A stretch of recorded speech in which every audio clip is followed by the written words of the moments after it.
نبی رحمت صلی اللہ علیہ وآلہ وسلم نے فرمایا، مہدی میرے خاندان میں میرے اہل بیت میں سے ہوں گے، یعنی اولاد فاطمہ سلام اللہ علیہا میں سے، جن کا نام میرے نام پر ہوگا، جن کے والد کا نام میرے والد کے نام پر ہوگا۔ وہ سرزمین عرب کو اسی طرح عدل و انصاف سے بھر دیں گے جیسے کہ ظلم اور زیادتی سے بھر چکے ہوں گے۔ پھر یہاں سے وہ ان کی مدد کے لیے جائیں گے، اور یہ ایلیا کو واپس لینے والے، یہ مسجد سے چلنے والے لشکر ہوں گے۔ یہ علاقہ خراسان اور پاکستان، جبکہ نظام خلافت جہاں پہ قائم ہوگا، یہیں سے فوج چلے گی اور شاہ علم والے برآمد ہوں گے۔ کوئی طاقت انہیں روک نہ پائے گی اور نہ کہ ان کا منہ پھیر سکے گی۔ ناظرین، ایلیا رسول اللہ صلی اللہ علیہ وآلہ وسلم کے زمانے میں یروشلم کا نام تھا، یہاں تک کہ ایلیا میں جا کر نصب ہو جائیں گے اور یہیں سے جانب مشرق یعنی ہندوستان کی طرف آئیں گے۔ ناظرین، ہمارے یوٹیوب چینل اسلام کی دنیا میں خوش آمدید۔ مجھے ڈاکٹر علی کہتے ہیں، ہمارے چینل کو سبسکرائب کریں اور بیل آئیکن کو ضرور دبا دیں۔ ناظرین، قیامت کی اہم ترین بڑی نشانیوں میں سے ایک آخر الزمان امام مہدی علیہ السلام کا ظہور ہے۔ مسلمانوں کے دو بڑے فرقے شیعہ اور سنی دونوں امام مہدی علیہ السلام کی آمد کے منتظر ہیں۔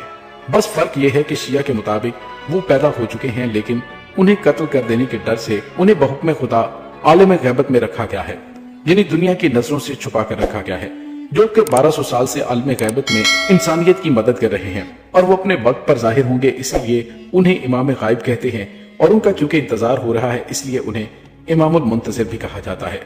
آپ مولا علی علیہ السلام اور حضرت بی بی فاطمہ الزہرا سلام اللہ علیہا کی نسل پاک سے مسلمانوں کے آخری امام ہوں گے، جو کہ سنی عقیدے کے مطابق وہ مدینہ کے اندر پیدا ہو کر جوان ہوں گے، اور ان کا نام محمد، والد کا نام عبداللہ اور والدہ کا نام آمنہ ہوگا۔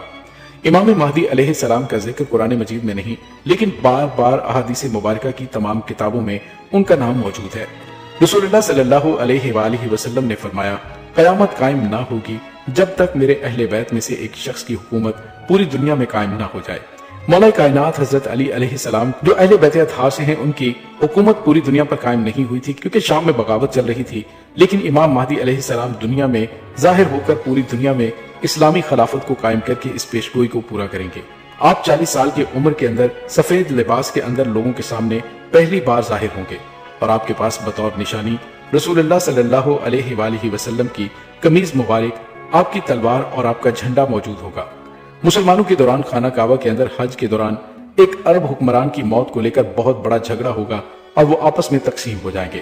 مکہ سے باہر ہر طرف فتنہ اور فساد قائم ہو جائے گا، اور اسی دوران رکن یمانی اور مقام ابراہیم کے درمیان تمام لوگ امام مہدی علیہ السلام کو ثالث بنا کر ان کے ہاتھ پر بیعت کریں گے اور ان کو اپنا امام تسلیم کر لیں گے، جس کے بعد یہ جھگڑا ختم ہو جائے گا۔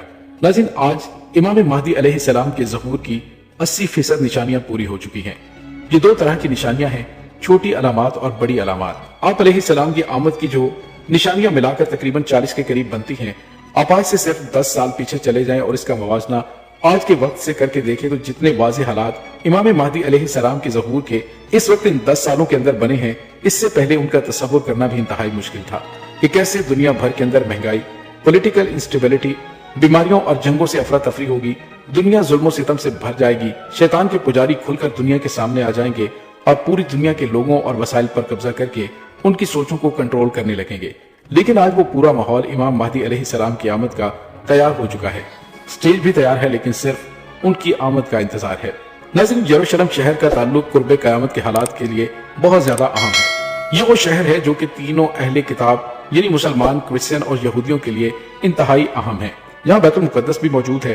اسی جگہ سے فلسطینیوں کو بے دخل کر کے مسجد اقصی کو شہید کرنے کے بعد اس پر تیسری مرتبہ ہیکل سلیمانی کی تعمیر کی جائے گی۔ تو ایک تیسری عالمی جنگ کا آغاز ہوگا جس کی قیادت امام مہدی علیہ السلام کریں گے، اور ان کا ساتھ دینے کے لیے مشرق سے فوجیں نکلیں گی اور کالے جھنڈے کی جماعت اور خراسان سے نکل کر بیت المقدس پہنچے گی اور امام مہدی علیہ السلام کی فوج میں شامل ہو جائیں گے۔ ناظرین، خراسان رسول اللہ صلی اللہ علیہ وآلہ وسلم کے زمانے میں ایران، افغانستان اور پاکستان کے کچھ حصوں کو ملا کر کہا جاتا تھا۔ ایک ایک کر کے امام مہدی علیہ السلام اپنی فوج کے ساتھ تمام شہروں کو فتح کرتے جائیں گے، یہاں تک کہ یروشلم پہنچ کر اسے بھی فتح کر لیں گے۔ پچھلے 50 سال سے امریکہ نے یروشلم کے اندر اپنا سفارت خانہ بنانے کا منصوبہ بنا رکھا تھا، جسے آخرکار ڈونلڈ ٹرمپ نے پورا کیا، اور اس وقت مکمل طور پر یہ ایکٹیو ہے۔ جبکہ دوسری طرف دی ٹیمپل آرگنائزیشن جو کہ اسرائیل کے اندر موجود ہے، ایک ایسی آرگنائزیشن ہے جس نے ہیکل سلیمانی کا مکمل نقشہ تیار کر رکھا ہے۔ وہ بس منتظر ہیں کہ کسی بھی طرح سے پوری دنیا کا دھیان بھٹکا کر انہیں ایک طرف مصروف کر کے یا مسلمانوں کو کمزور کر کے تیسری مرتبہ ہیکل سلیمانی کو تعمیر کریں، کیونکہ اس کے بعد ان کا مسیحا دجال دنیا کے اندر ظاہر ہو جائے گا۔ नाज़रीन, याद रहे कि यहूदी द ग्रेटर इसराइल का नक्शा भी तैयार कर चुके हैं। ये वो नक्शा है जिसके मुताबिक दज्जाल के आमद से पहले उन तमाम इलाकों को वापस ले लेंगे जो कभी उनकी हुकूमत का हिस्सा हुआ करते थे, और फिर पूरी दुनिया पर हुकूमत जो कि हजरत सुलेमान अलैहिस्सलाम के दौर के अंदर उनकी मौजूद थी, एक बार फिर से दज्जाल के दुनिया में जाहिर होने के बाद ये फिर कायम करेंगे। इस ग्रेटर इसराइल के अंदर दरियाए नील और फुरात का तमाम इलाका भी शामिल है। तुर्की और शाम के दरमियान एक इलाका जिसका नाम अरफा है, इसी जगह पर हजरत इब्राहीम अलैहिस्सलाम को नमरूद ने आग के अंदर डलवाया था, लेकिन अल्लाह के हुक्म से आप बच गए थे और हिजरत करके मक्का अपनी दूसरी बीवी हजरत हाजिरा और अपने बेटे हजरत इस्माइल अलैहिस्सलाम के साथ दरियाए फुरात के किनारे इराक और फिर यहाँ से मक्का पहुंचे। अल्लाह के घर को तामीर किया, जबकि आपकी दूसरी बीवी हजरत सारा और उनके बेटे हजरत इसहाक अलैहिस्सलाम मुल्क फलस्तीन और शाम के दरमियान एक इलाके में रहे, जहाँ पर इसहाक अलैहिस्सलाम से उनके बेटे याकूब अलैहिस्सलाम और फिर उनके बेटे हजरत यूसुफ अलैहिस्सलाम पैदा हुए, जो कि मिस्र के हुक्मरान बने। यानी हजरत याकूब अलैहिस्सलाम की नस्ल बनी इसराइल की हुकूमत दरियाए नील तक मौजूद थी। और यही वजह है कि आज भी इसराइल के झंडे के अंदर अगर आप गौर से देखें तो उनके ऊपर नीचे जो आपको दो नीली लाइनें देखने को मिलती हैं, वो दरअसल दरियाए फुरात और दरियाए नील को ही जाहिर करती हैं, जिसके दरमियान स्टार ऑफ डेविड है। नाज़रीन, मक्का दुनिया का पुरअमन तरीन शहर है, ये अमन की जगह है, लेकिन अचानक से मदीना के अंदर हालात खराब हो जाएंगे तो इमाम महदी अलैहिस्सलाम मक्का में जाकर पनाह लेंगे, लेकिन यहाँ पर लोग उन्हें पहचान कर उनके हाथ पर बैयत कर लेंगे। जैसा कि मैंने पहले जिक्र किया कि इसी दौरान उनका सबसे बड़ा मुखालिफ होगा शाम का उस वक्त का हुक्मरान। रसूलुल्लाह सल्लल्लाहु अलैहि वसल्लम की हदीस मुबारका के मुताबिक बनु कलब की नस्ल से होगा। ये अलवी खानदान का कबीला है और खुद बशारुल असद का ताल्लुक भी उसी कबीले से है। इसका मतलब यह है कि इस वक्त भी उसका खानदान हुकूमत के अंदर मौजूद होगा और अपने लश्कर को इमाम महदी अलैहिस्सलाम की फौज का मुकाबला करने के लिए भेजेगा।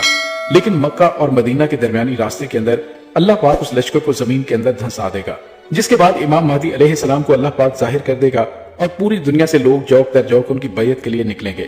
इमाम महदी अलैहिस्सलाम अपनी फौज के साथ उन तमाम इलाकों को फतह करते हुए बैतुल मुकद्दस पहुंचेंगे और उसे फतह करेंगे। ये सब कुछ 7 साल के अंदर ही इमाम महदी अलैहिस्सलाम के दौरे हुकूमत में मुकम्मल हो जाएगा, जिसके बाद आलमी कुफ्र इकट्ठा होकर उनके खिलाफ एक इत्तेहाद बनाएगा और अचानक से दुनिया में ऐलान होगा कि दज्जाल दुनिया में जाहिर हो चुका है। तमाम का तमाम आलमी कुफ्र इकट्ठा होकर दज्जाल की क़यादत के अंदर इमाम महदी अलैहिस्सलाम की एक बड़ी फौज को शिकस्त देकर कत्ल करेगा और होते होते दमिश्क की एक जामे मस्जिद के अंदर उनको घेर लेगा। तमाम बचे हुए मुसलमान उस मस्जिद के अंदर मौजूद होंगे, जबकि बाहर दज्जाल की फौज होगी। सुबह की नमाज का वक्त होगा, सफ़ें खड़ी होंगी और इस दौरान हजरत ईसा अलैहिस्सलाम मस्जिद के उस मीनार से नीचे तशरीफ लाएंगे और दज्जाल की फौज का मुकाबला करके उससे कत्ल करेंगे और 40 साल तक उनकी हुकूमत दुनिया पर कायम रहेगी और उसके बाद कयामत कायम हो जाएगी।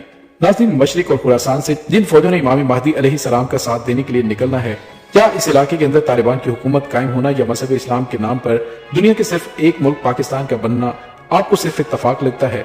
दुनिया की सुपर पावर 2 दहाइयां लगाकर अफगानिस्तान में अरबों डॉलर लगाकर वो तबाही फैलाकर फिर भी अपनी जगह को छोड़कर भाग जाएं। दुनिया के इस्लामी मुल्कों के अंदर सिर्फ पाकिस्तान के पास न्यूक्लियर हथियार मौजूद हैं और ईरान के साथ अमेरिका और इसराइल की खुली दुश्मनी है। क्या ये सब कुछ इत्तफाकन है या फिर बिल्कुल इमाम महदी अलैहिस्सलाम की आमद के हालात बन चुके हैं? लेकिन नाज़रीन, ये खुशी की बात नहीं है, क्योंकि मुसलमानों के लिए आजमाइश और इम्तिहान की घड़ी आने वाली है। क्योंकि इमाम महदी अलैहिस्सलाम कताल पर बैत लेंगे, यानी मौत तक साथ देना पड़ेगा, कोई पीठ नहीं दिखा सकता। जब इमाम महदी अलैहिस्सलाम आएंगे तो मुसलमान खुद 3 हिस्सों के अंदर तकसीम हो जाएंगे। एक वो हिस्सा जो कि अरब के हुक्मरान और अयाश तबका होगा, वो सिर्फ नाम का मुसलमान होगा, बाकी उनके सब करतूत काफिरों वाले होंगे। ठंडे कमरों में बैठने वाले, आगे पीछे दौलत के अंबार और नौकरों की फौज रखने वाले, जिनकी दुनिया जन्नत है, वो भला कैसे जिहाद पर बैत कर सकते हैं? बल्कि अपनी अयाशी और हुकूमत को जाता देखकर इमाम महदी अलैहिस्सलाम के खिलाफ हो जाएंगे, उन्हें हरगिज तस्लीम नहीं करेंगे, उनके खिलाफ हर तरह की दलीलें देकर उन्हें नाउज़ुबिल्लाह झूठा साबित करने की कोशिश करेंगे, जैसा कि तालिबान की हुकूमत के खिलाफ दुनिया भर के अंदर और मीडिया में आपको हजारों दलीलें दी गई। रसूलुल्लाह सल्लल्लाहु अलैहि वसल्लम ने फरमाया, कैसे गिरोह के दिल के अंदर रत्ती बराबर भी ईमान नहीं होगा। मुसलमानों का दूसरा हिस्सा इमाम महदी अलैहिस्सलाम का साथ देते देते लड़ते हुए शहीद हो जाएगा और वो दुनिया के सबसे बेहतरीन शहीद होंगे, जबकि तीसरा हिस्सा इस आजमाइश से निकलकर इमाम महदी अलैहिस्सलाम के साथ रहेगा। लेकिन आखिरकार फैसला हमको ही करना है कि हम किस फौज के सिपाही हैं। क्या हमारा ईमान इतना कामिल है कि हम किसी आलमी साजिश और प्रोपेगेंडे का शिकार हुए बगैर इमाम महदी अलैहिस्सलाम की फौज के सिपाही बने? अल्लाह ताला आपको और मुझे उन खुश नसीबों के अंदर शामिल फरमाए और हम सब का खातिमा ईमान पर फरमाए। अल्लाहुम्मा कुल्ले वली कुल हुज्जत इब्न अल हसन सलवातुका अलैहि व अला आबाइहि फी हाज़िहि साअति व फी कुल्li साअत वलियन व हाफिजन व कायदन व नासिरन व दलीलन व ऐनन हत्ता तुस्किरहु ارزقت وان بتمتعہ فیہا طویلا۔